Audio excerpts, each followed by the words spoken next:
I'm sure you guys can relate in the marketing and advertising phase.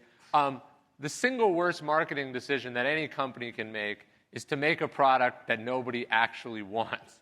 And as marketers, so often we are precluded from this discussion, right? Somebody comes to us after the cement or the paint is dry on the product and says, here, make this successful. And so often we feel like we can't come back and say, I'm sorry, but you've got to go back to the drawing board or you've got to fix things. And so in other words, right, the best marketing decision you can make is to make something that has a real and compelling need or fits a real and compelling need from the audience. And so this is Paul Graham, founder of Y Combinator, which is invested in Reddit, Airbnb, Dropbox, handful of other huge companies. He says, just make stuff that people want. And this is the job of a growth hacker. It's not to see the product as static, but to improve and tweak the product based on what we think will help it get more traction. And that's by asking tough questions, right? Who is this product actually for? Why would they actually use it? Do I use it myself? And if not, why not? And how can we adjust based on that feedback?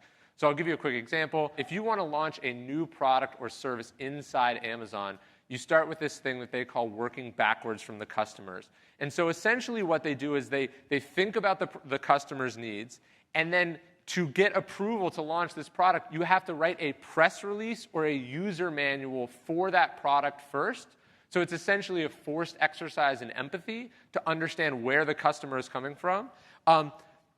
What they actually talk about is, does this press release that you're writing for the product before it's launched, does it create a sort of Oprah on her couch, standing up and down, or jumping up and down and yelling about how amazing it is? Does it have the possibility for that kind of reaction? And if it doesn't, you've got to continue to tweak the formula until it does.